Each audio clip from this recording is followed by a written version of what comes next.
everyone, it's Susanna here with Health Ed Solutions, and today's lesson is on the ECG and its relationship to the cardiac cycle. Don't forget to visit us online at healthedsolutions.com for more free content. Now, let's get started. So, we'll start out by drawing an ECG, or electrocardiogram. This word literally means electrical writing of the heart.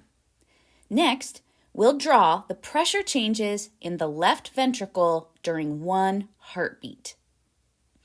Now we can see how electrical changes in the heart affect the pressure in the left ventricle. Pressure is measured in millimeters of mercury, and time is on the x-axis. For simplicity, you can imagine one heartbeat taking about 1 second in a well-conditioned adult at rest.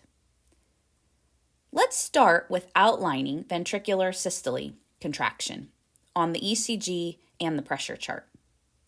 Do you see this sudden and huge rise in pressure in the left ventricle? What caused that? Here, it's when the ventricles depolarize. The ventricle begins squeezing, and at rest, pressure builds to a climax of about 120 millimeters of mercury. The QRS complex caused this contraction. Ventricular repolarization begins here, thus causing the ventricular myocytes to, one by one, repolarize and relax, bringing the pressure back down again. So you can remember that the T wave causes ventricular relaxation. The entire ventricle is in diastole at this time and begins to fill with blood again.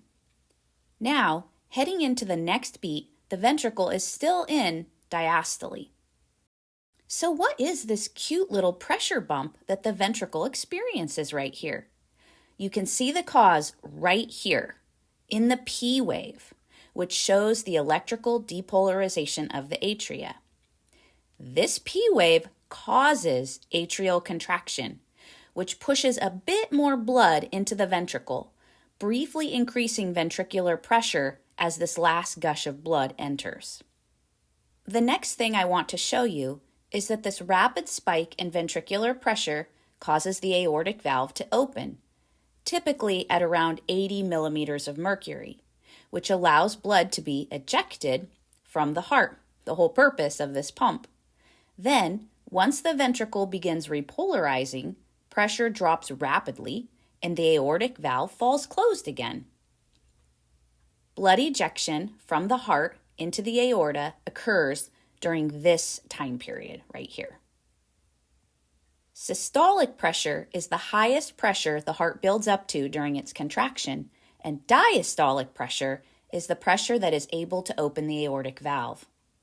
During the contraction, the AV valves were nicely closed to prevent regurgitation of blood from the ventricle.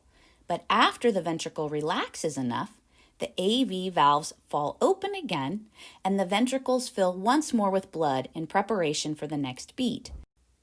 The instant tension begins to rise in the ventricles, the AV valve closes once more, seen here. That's it for our lesson today. Thanks for watching, and don't forget to please like and subscribe below.